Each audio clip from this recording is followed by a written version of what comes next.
Hola, cordial saludo. Mi nombre es León Salinas y en ayuda y colaboración de mi compañera Yaira Quejada, quienes somos estudiantes del programa Trabajo Social de la Fundación Universitaria Claretiana y desde la asignatura Escuelas de Pensamiento en Trabajo Social, vamos a abordar dos preguntas del texto Diversidades, Saberes y Trabajo Social en Perspectiva Intercultural y Decolonial de la autora Esperanza Gómez Hernández. Primero vamos a elaborar una pequeña síntesis de qué es lo que plantea el documento, ¿cierto? La autora plantea este documento en tres aspectos o en tres ejes fundamentales. El primero es en lo diverso, el saber y la cultura. En lo diverso, implícitamente se hace una revisión histórica de la UNESCO, cómo se ha catalogado y cómo se ha definido lo diverso desde la perspectiva humana. En este tema vemos que la autora plantea que es esa condición propia de los seres humanos, ¿cierto? Eso diverso es implícitamente natural e innato al hombre. Desde el saber hay un planteamiento y hay una especie de diferenciación en dos tipos de saberes, ¿cierto? Un saber local versus el conocimiento los conocimientos universales. Si desligamos esas dos formas simétricas que plantea la autora, podemos ver y entender el saber local, que es ese proceso acumulativo y tradicional de los pueblos, que se ha dado a través de los procesos históricos que han conllevado a la acumulación de ese saber local. También se genera ese conocimiento universal, está ligado a esa forma de colonización o a la forma tradicional del pensamiento eurocéntrico, y vemos acá que la suma de la interrelación de esos dos saberes lleva una interacción cultural como instrumento para el enriquecimiento recíproco de esas culturas, desligándose del conocimiento como mercancía, ¿cierto? Y el tema de la decolonialidad es abordado desde la perspectiva histórica de cómo las sociedades latinoamericanas y caribeñas, a través de ese proceso de colonización que se dio por las grandes potencias, fundado en los elementos de consolidación de las escuelas de pensamiento, ¿cierto? Es decir, cómo se hace un acercamiento a ese rompimiento, a la forma de entender nuestros contextos locales, generando así un proceso histórico propio. Entonces, el primer elemento y el primer interrogante que se debe dar respuesta es, en función de cuál es la propuesta de sociedad que tiene la autora a partir de los estudios interculturales y decoloniales. Lo primero que plantea la autora Esperanza es, primero, es desligarnos de ese concepto de modernidad.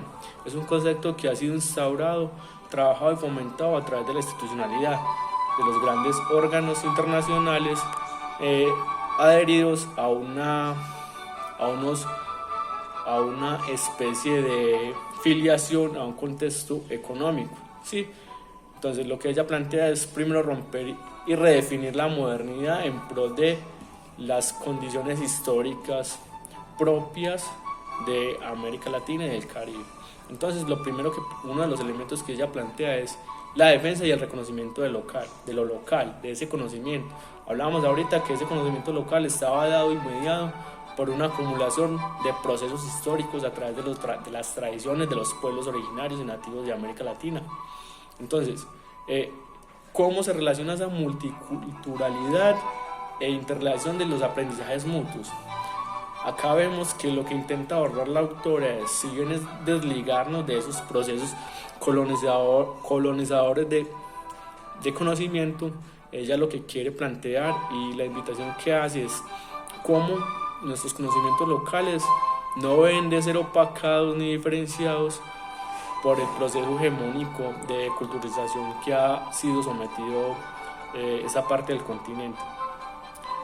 No podemos caer en que ese conocimiento local sea subalternizado, es decir, que nuestro conocimiento tiene que ser reivindicado, debe ser desarrollado de manera autónoma y respetuosa para poder que haya esa convergencia entre las diferentes formas de concebir lo social, ¿cierto? La segunda pregunta que deberíamos abordar es cómo debería ser la intervención profesional desde esa perspectiva en el trabajo social. Lo primero que trataríamos de plantear es Uno, rompernos y desligarnos de esos paradigmas y esos postulados epistémicos, metodológicos y herramientas que han sido propias de la concepción del trabajo social históricamente como legado de las sociedades occidentales, ¿cierto?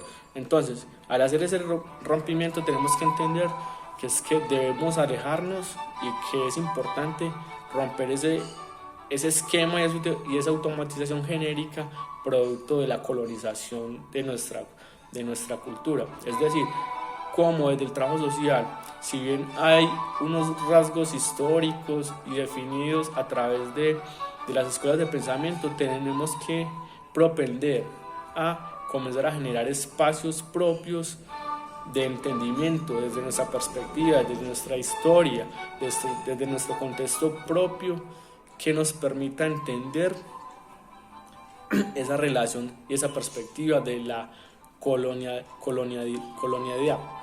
Es decir, debemos hacer una transición desde el rompimiento de ese carácter hereditario que nos ha dejado el pensamiento positivista, ¿cierto? Entonces nos vamos a alejar un poco de los métodos, metodologías e instrumentos propios de ese tipo de pensamiento para hacer una transición a métodos más propios y que respondan implícitamente a unos contextos contingentes. Esos contextos contingentes nos van a poder permitir, a través de una interpretación, una interrelación y un intercambio de saberes, crear nuevas formas de entender y de transformar lo social. Es decir, cómo hacemos esas transformaciones dialógicas, cómo se dialoga con la comunidad, con esos saberes acumulados y que son producto de los procesos y de las tradiciones orales de nuestros pueblos. Esos elementos deben de justificar las nuevas perspectivas en función de colonizar el conocimiento y a la vez plasmar nuevas alternidades y nuevas formas de entender nuestro contexto. Un saludo para todos, muchas gracias por la atención.